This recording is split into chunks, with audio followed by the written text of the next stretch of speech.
everybody, and welcome back to my channel. And today we're going to be filming a Good Doctor Season 1 Episode 6 and 7 review that I recently watched. And I know I've been a bit behind on the Good Doctor videos, so I thought I'd bring you another one today. So let's dive into Episode 6. So in Episode 6 we see Dr. Murphy in a sensory overload sensory processing situation, and one of the other registrar doctors goes up to him and tries to touch him and hug him.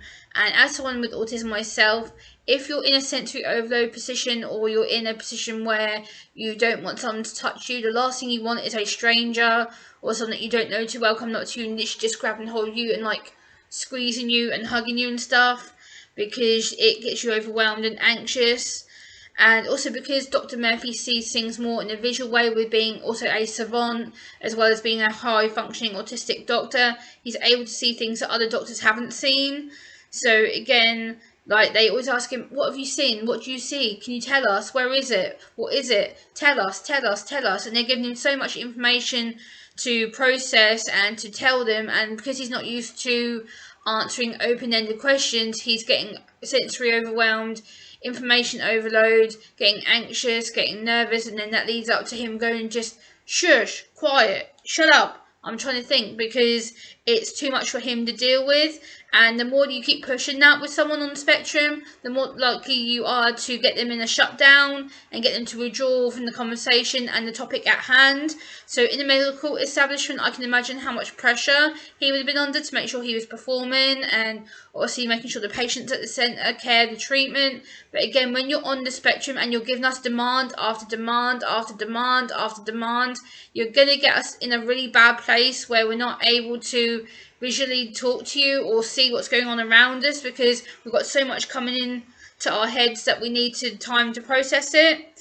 So again, it's just giving us the chance to think about the question and how we express our opinion or our view on it. Also, give us one question at a time, not one, not two, not three, but one question at a time, because we can process the first question, think about how to respond, and then we're able to get back to you once our brain has come back with a reason. So if you're giving us too many questions, like in Dr. Murphy's case, giving us too much of a process to think about and constantly spinning thoughts and thoughts and thoughts in our head, we're not going to be able to process what you're trying to say. You're going to end up shutting us down. So Dr. Murphy is able to separate that. He's actually quite clever. He's able to separate the fact that he's needed and at the same time going through sensory overload himself. He's able to quickly notice, oh, okay, I don't like this, I don't like this, shush, just stop. Like, he gets everyone to just shush and stop because he knows that he can't handle it. Again, being in that medical environment is difficult because you've got noise, you've got the machines, you've got people talking, people's cell phones going off, you've got other patients in the situation who are ill and who are sick, so you know it's hard for him. And then one of the things that they ask him is, why don't you like being touched? What's wrong with you? That's the worst possible question that you can ask somebody who is on the spectrum. What is wrong with you? Why don't you like being touched? It's because we have so much sensory input that we can't handle it, and it feels like 10,000 electric bolts going through us. So it's like, oh, you're touching us kind of thing. So that's episode 6 for you. Episode 7, we see Dr. Murphy coming into the ER of a busy morning, and he's basically having a student follow him around, a registrar nurse, and he has to pick someone to help him. So he gets bothered by the lights. It's a situation where there's a light and it's flickering and it's buzzing, and he's like, can't cope, can't cope. He's like doing this and, you know, not coping too well with the buzzy light. And like, I can see if I buy my bright light up here, it's actually shining on my head. You can probably see, and I'm like, But again, it's because I cope, I process it. Okay, it's a light, it helps me to see. I know it's bright and it's annoying, but again, it's about processing, sensory intake, sensory processing. And he's able to put the autistic patient first, because the patient who gets put in his care is, at first they think he's schizophrenic, and it turns out he's autistic. Because they turn the lights down, he's able to calm down, he's able to talk to them, he's able to process what's being said to him, and to pick the appropriate treatment for what was wrong with him at that time. And also, I think that Dr. Murphy, again, this was about empathy and compassion this episode.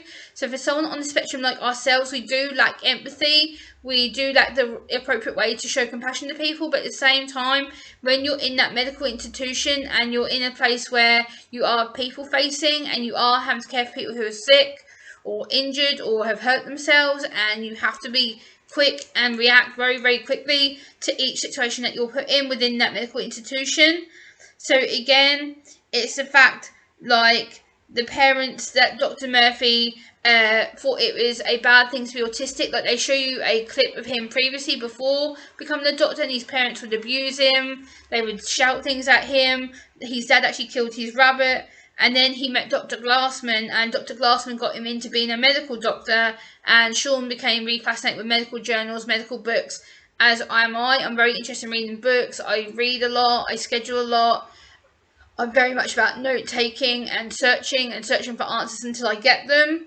So again, it's about helping patients to overcome their situation, helping Dr. Murphy to process that it's okay being autistic, but again, being a doctor in that medical institution, you are expected to react quick. You have to have quick thinking. You have to have a wit about you. You have to have self-confidence.